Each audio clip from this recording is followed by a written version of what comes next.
你能想象一个国家不仅为低出生率而苦恼，还在许多公共场所贴上禁止儿童入内的标签吗？在韩国，这种现象变得越来越普遍，让人生育和抚养孩子变得更加困难。韩国的 No Kids Zone 现象。2012年开始，韩国兴起了一股 No Kids Zone 儿童进入区的热潮，席卷了咖啡馆、餐厅、图书馆等公共场所。数据显示，韩国已有超过500家店铺明确标示 No Kids Zone， 而 Google 用户生成的地图上列出了459家。这些数字还不包括本来就禁止儿童出入的酒吧和俱乐部。这股风潮可以追溯到2012年，当时一位母亲在网上发文称，餐厅员工在倒热汤时烫伤了她的孩子，却没有道歉。愤怒的网友纷纷指责餐厅，但监控视频曝光后，真相却是孩子在餐厅乱跑撞到了服务生。舆论随即逆转，矛头指向了这位母亲。网友甚至创造了妈虫这个新词，专门嘲讽那些不好好教养孩子的母亲。为什么设置 No Kids Zone？ 许多店家和顾客认为，设立 No Kids Zone 是为了提供一个安静、舒适的环境，避免孩子的吵闹和破坏行为影响其他人。在繁忙的大城市，成年人更需要一个放松和安静的场所。然而，这种现象也引发了许多争议，被批评为对儿童和家庭的不公平对待，甚至有人称之为厌童现象。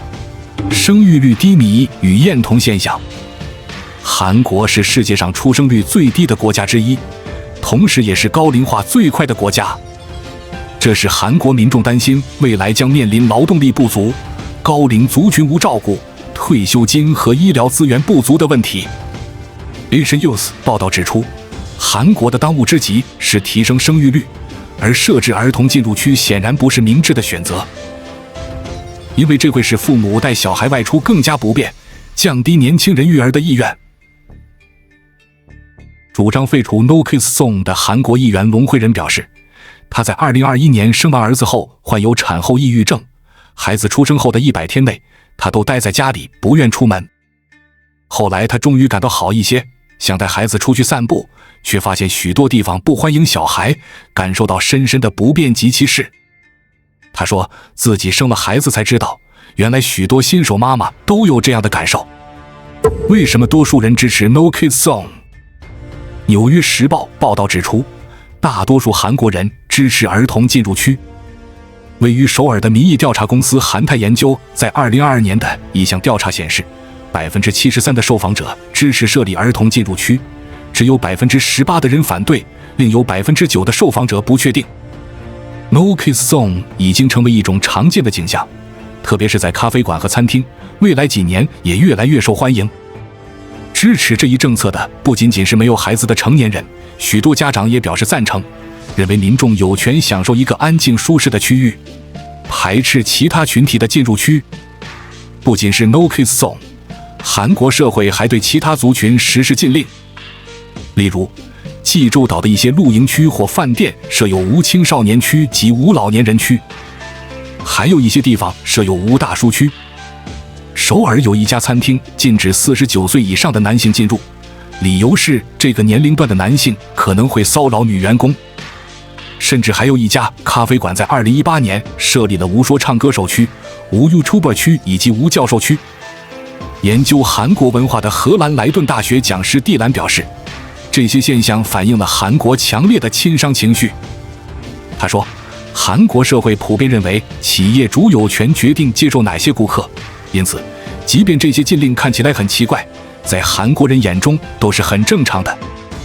他还补充，这也反映了韩国20多岁和30多岁世代的强烈个人空间观念，他们越来越不能容忍身边吵闹的孩子和老年人。传统观念与生育意愿。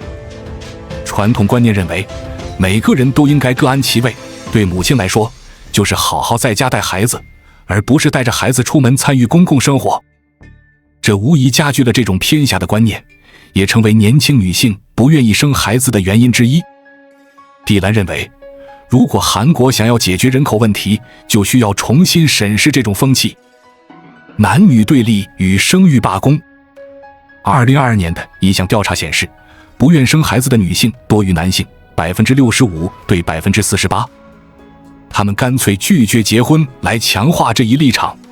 在韩国，生育罢工的另一个说法就是不婚。这一趋势正在扼杀韩国。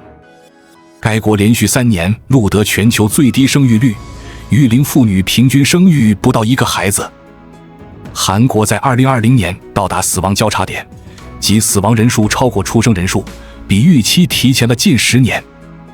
如今，在全国228个市道和区中，约有一半面临人口锐减导致行政区划撤销的危险。日托中心和幼儿园正在被改造成养老院，妇科诊所接连关闭，殡仪馆不断开张。在军威郡农村地区的石山小学，学生人数从700人减少到4人，孩子们甚至都没法凑成一支足球队。一国总理亲自到场参加小婴儿的周岁宴，这在世界其他国家几乎难以想象，但在韩国却变得合理起来。据韩媒报道，为了祝贺某地3年内迎来首个新生儿，韩国总理韩德洙参加了该新生儿的周岁宴，并致辞称，迎来新生儿不仅是村里的喜事，也是整个韩国的喜事。这些魔幻的情节反映的是韩国残酷的生育现状。生育政策与社会反应。最近几年，韩国的总和生育率直线下降，2023年平均每对韩国夫妻只生0.72个孩子。纵观全球，总和生育率低于1的国家只有韩国一个，甚至在人类社会有记录以来，都未见过如此低的生育率。按照这个趋势，50年后韩国人口将会腰斩，2750年韩国人将从地球上彻底消失。为挽救国运，韩国政府在已经花费了2000多亿美元的基础上，不断推出各种刺激政策，例如男性30岁之前生3个孩子可以免除兵役，公务员生2个以上可以优先当领导。但无论如何催生，生育率依然难以挽回。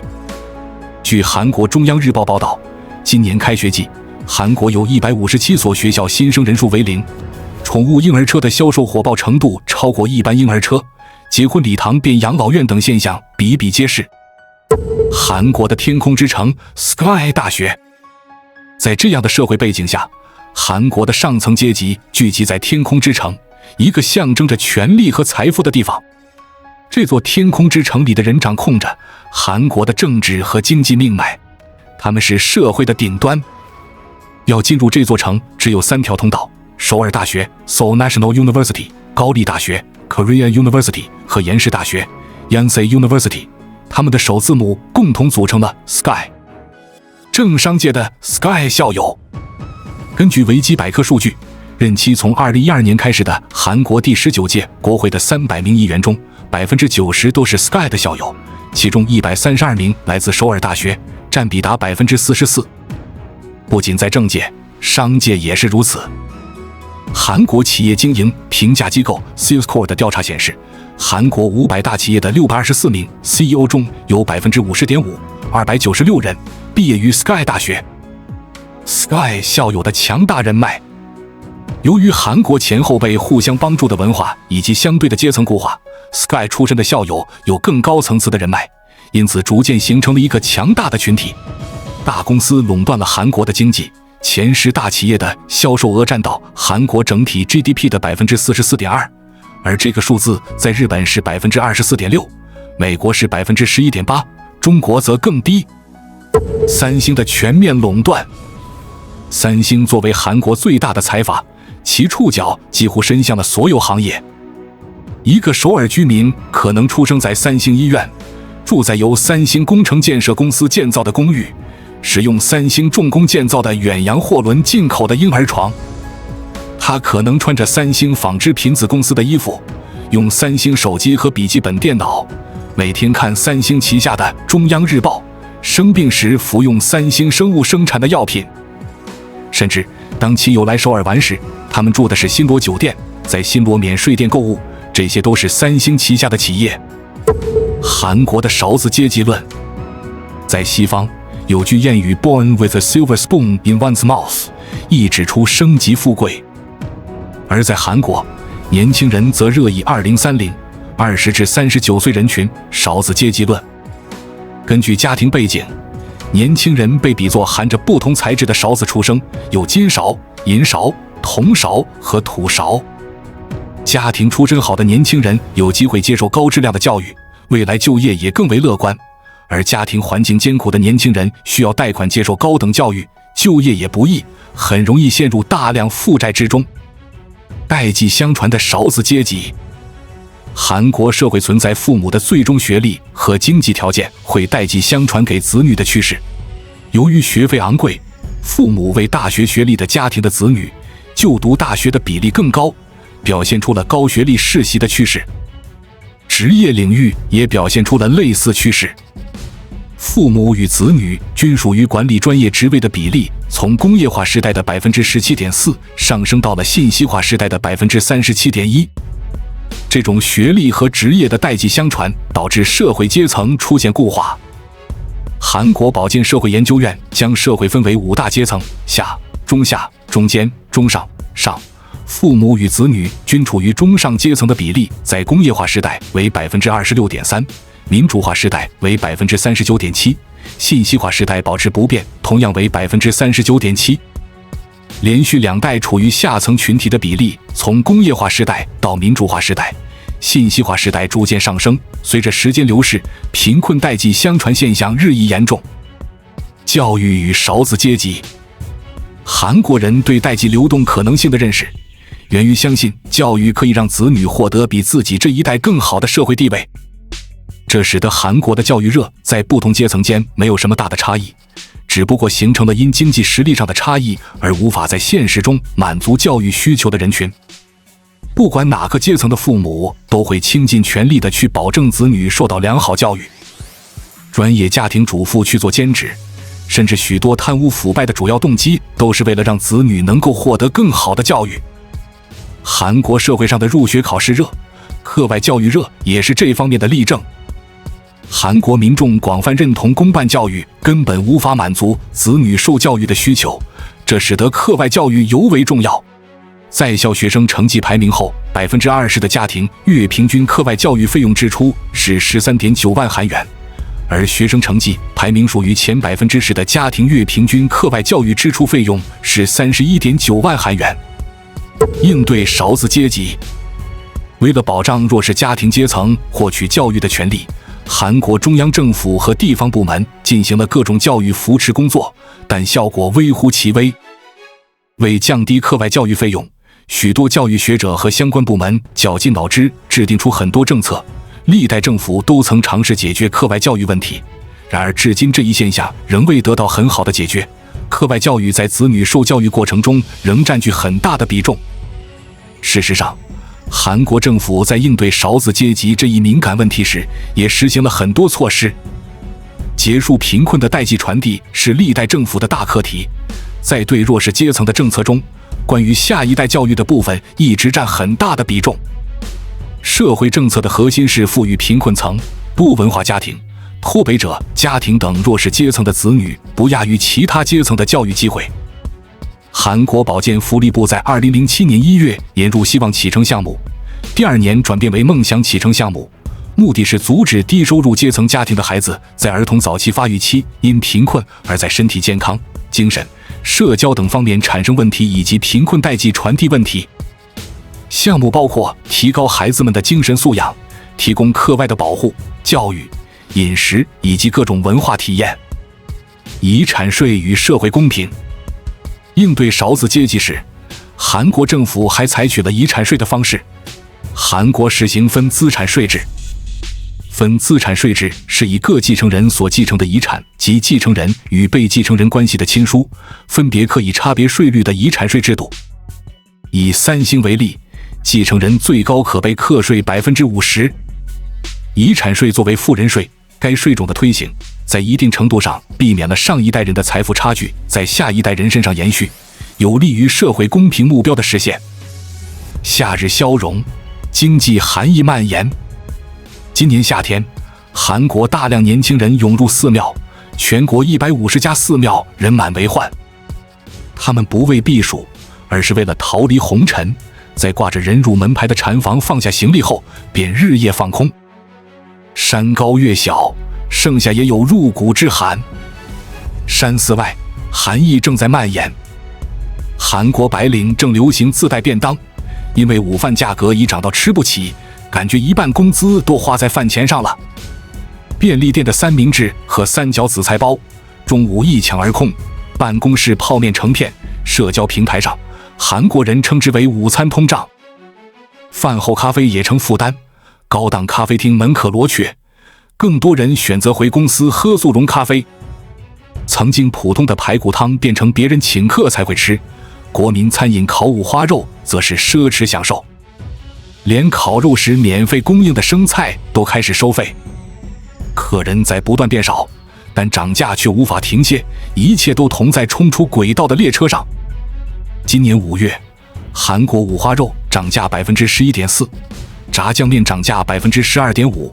韩国统计厅数据表明，韩国餐饮涨价速度创1992年5月以来最高纪录。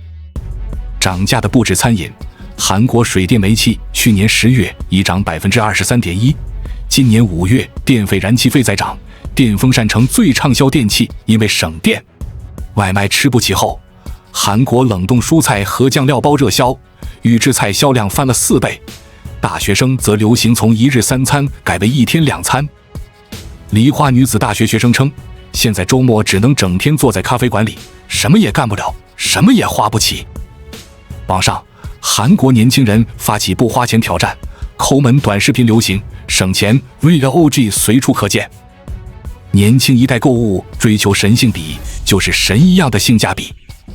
曾热衷大牌的年轻人，现在开始称重购买二手衣服，按照公斤打折。首尔华阳洞的复古服装卖场上，年轻人在旧衣堆中翻捡，灰尘缓缓落下，生活正重回地面。萧条呜咽刺耳，蜃楼蒸发消散。韩国出口已连续6个月出现负增长，而房价已连续9个月下跌。在首尔，部分高端楼盘跌幅超 40%， 首尔永远涨的神话已成往事，仅余用 60% 收入咬牙还贷的人们。低迷的经济催生失业浪潮，韩国大厂裁员，美其名曰自愿退休，此后又衍生出安静解雇，即要求雇员无声息离开。韩国大学毕业生迎来难熬之夏，而韩国外卖员已达43万人，创下历史新高。今年4月，韩国20岁至39岁人群中有66万人登记为休息人口。休息人口即指不工作、不考试、不求职、不生育。荒芜正向未来蔓延，大萧条紧连着老龄化。首尔婚宴听证批量消失，殡仪馆却人满为患，老年保健品销量超过奶粉。韩国港口货轮已难招适龄船员，14所地方大学已无人报名，公务员生疏出生登记。韩朝前线，韩国已考虑用 AI 哨兵弥补年轻兵力持续减少。韩裔之中，大批年轻人返回故土，与父母同居，被称为袋鼠族。日常爱好之一是看发呆直播。发呆直播风行韩国，在盛夏中蜷缩的人们打开免费直播间，看着 NASA 转播的地球发呆。画面几乎没有变化，但所有人都知道变化正在发生。韩国曾有漫长的黄金年代，他们骄傲称之为汉江奇迹，因全力发展经济。1962年到1994年，韩国以 GDP 年均 9% 的增速狂飙了32年。1994年，韩国人均年收入超1万美元。那年，韩国被吸纳入经合组织，加入发达国家俱乐部。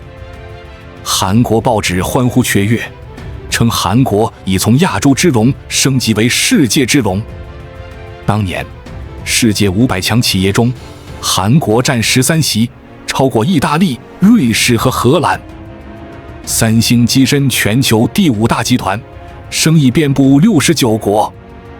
曾经只有渔民居住的东部沿海变得繁华喧闹，一座座港口城市中，现代汽车装船出海，远赴全球。当时还叫汉城的首都，如钢筋狰狞的工地，白日灰尘遮面，唯到夜晚，陡然变成霓虹之城。1985年，首尔建成当时亚洲第一高楼大韩生命大厦。大厦设有高速电梯，游客仅用时1分20秒，便可直冲云霄之上。那些年，随着黄金年代狂飙的韩国人，从不知萧条为何物。他们笃信高考公平，认定奋斗致富，坚信知识能改变命运。汉城奥运会之后，85%韩国国民自认为是中产阶级。他们接受 BBC 纪录片采访时说，在20世纪末，每个韩国人都能过上和英国中产阶级一样的生活。富裕之后，韩国人流行金饰，热衷海外旅行，并因随地打牌、插队喧哗等恶习，被韩国媒体批评为丑陋的韩国人。所有欢歌在1998戛然而止，金融海啸重创韩国，国家一度到破产边缘。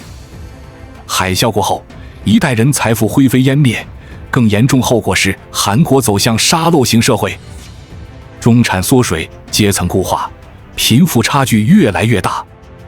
此后，受惠全球化和互联网浪潮，韩国保持缓速前行。